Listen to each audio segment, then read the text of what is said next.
Madam, मी ना वारीत बघितलंय की वारकरी अभंग म्हणतात, भजन म्हणतात, पण याशिवाय अजून काही कला प्रकार आहेत का? खूप असतात वारीमध्ये. भजन अभंग म्हणजे साधारणपणे विठुरायाचं कौतुक करणारे ते अभंग असतात. पण संत एकनाथ महाराजांनी जेव्हा या वारीमध्ये प्रवेश केला, ते सुद्धा यायला लागले, तेव्हा त्यांनी भारुड हा गीत प्रकार तिथे खूप. आणि काय झालं, भारुड हे समाजावर कोरडे ओढण्याचं साधन होत. म्हणजे फक्त अभंग नाही गायले जात, तिथे नृत्य होतात. वासुदेव जे असतात, एरवी आपल्या इकडे फिरतात, तेही त्या वारीमध्ये सामील असतात. ते त्यांचं नृत्य सादर करतात, वासुदेवाची गाणी होतात. आणि सगळ्यात महत्वाचं असतं, तिथे भारुड सादर केली जातात. आता भारुड हा कला प्रकार जो आहे ना, तो समाजातल्या अनिष्ट गोष्टी, रूढी, परंपरा, प्रथा यांच्यावरती कोरडे ओढणारा तो प्रकार. म्हणजे जे चुकीचं आहे ते दाखवायचं त्यातून, अशी त्या भारुडाची रचना. संत एकनाथ महाराजांची भारुड फार प्रसिद्ध आहेत.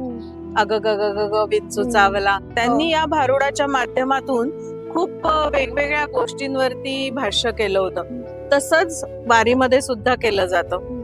बस ये भारुडांच्या रचना करण्याबरोबरच आता ह्या डिजिटल स्वरूपात जी वारी जाते ना, तर त्यासाठी खास पथनाट्य लिहिली जातात. चांगल्या चांगल्या आशयांचे स्क्रिप्ट लिहिले जातात.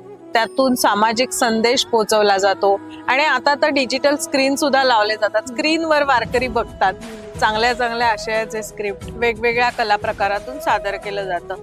पण भारुड हे फार महत्वाचं वारीमध्ये असतं, कारण त्या वेळचे जे सामाजिक विषय आहेत ते त्यातून हाताळले जातात. आणि त्यातून वारकऱ्यांना मार्गदर्शन केलं जातं की माणसाने, म्हणजे देवाचं गुण गाणं तर एक वेगळी गोष्ट आहे, पण समाजामध्ये कसं वागलं पाहिजे, तुमच्या व्यवहारामध्ये तुम्ही कसं वागलं पाहिजे, तुम्ही प्रपंच करता तो कसा केला पाहिजे, आणि शिवाय तुम्ही निसर्गाची काळजी कशी घेतली पाहिजे, पर्यावरण कसं राखलं पाहिजे, या सगळ्या गोष्टींवर भारुडातून संदेश देण्यात येतो.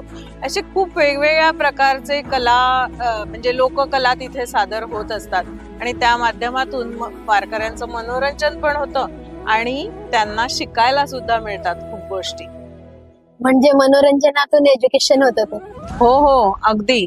मनोरंजनातून एज्युकेशन म्हणजे इतकी ती नैसर्गिक शाळा आहे की तिथे उच्च नीच भाव नाही, सगळे एकाच इयत्तेत बसतात आणि एकाच प्रकारचं शिक्षण त्यांना दिलं जातं.